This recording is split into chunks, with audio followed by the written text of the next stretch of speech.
Hi friends, welcome to Jeff and Jess. இன்னைக்கு நம்ம என்ன பார்க்க போறோம்னா பலாக்கொட்டை ஃப்ரை தான் பார்க்க போறோம். வாங்க எப்படி செய்யலாம்னு பார்க்கலாம். ஃபர்ஸ்ட் நம்ம இந்த பலாக்கொட்டையில இந்த ஒயிட் கலர்ல தோல் இருக்குல அதை எடுக்கணும். கத்தியால எடுத்தா நமக்கு ஈஸியா வந்துரும் இந்த மாதிரி நம்ம எல்லாத்தையும் எடுத்துட்டு குட்டி குட்டியா கட் பண்ணி வச்சிடலாம். பலாக்கொட்டை கொலஸ்ட்ரால் பேஷண்ட்டுக்கு ரொம்ப நல்லது. இது கெட்ட கொழுப்பை வந்து நமக்கு ரெடியூஸ் பண்ணிட்டு நல்ல கொழுப்பை இன்க்ரீஸ் பண்ண ஹெல்ப் பண்ணுது.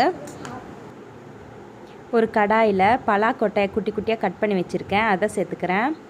கொஞ்சோண்டு தண்ணி வேகிறதுக்காக, உப்பு தேவையான அளவு, 1/4 டீஸ்பூன் மஞ்சத்தூள், 1/2 டீஸ்பூன் மிளகாத்தூள். காரத்துக்கு ஏற்ற மாதிரி நீங்கள் போட்டுக்கோங்க மிளகாத்தூள்.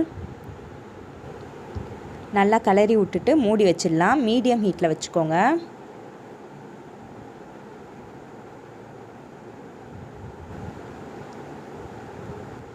அப்பப்போ ஓப்பன் பண்ணி கிளறி விட்டுக்கோங்க, இல்லைனா அடி பிடிச்சிரும். தண்ணி இல்லைனா கொஞ்சோண்டு சேர்த்துக்கோங்க. முக்கால்வாசி வெந்தால் போதும். இது முக்கால்வாசி வெந்துருச்சு, நம்ம தனியாக எடுத்து வச்சிடலாம். இப்போ நம்ம தேங்காய் எண்ணெயிலே கொஞ்சம் நேரம் ஃப்ரை பண்ணணும். அதுக்கு நான் 6 டீஸ்பூன் தேங்காய் எண்ணெய் ஊற்றிக்கிறேன்.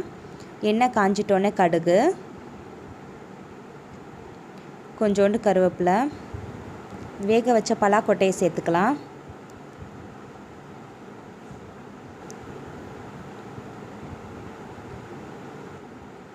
இந்த எண்ணெயிலேயே நம்ம ஃப்ரை பண்ணிகிட்டே இருக்கணும். மீடியம் ஹீட்டில் வச்சுக்கோங்க, மூடியெல்லாம் வைக்க வேண்டாம். அப்பப்போ நம்ம கிளறி விட்டுட்டே இருக்கணும். நல்லா முறுமுறுப்பாக வர வரைக்கும் நம்ம கிளறி விட்டுட்டே இருக்கணும். அட்லீஸ்ட் ஒரு 15 மினிட்ஸ் ஆச்சும் இருக்கணும்.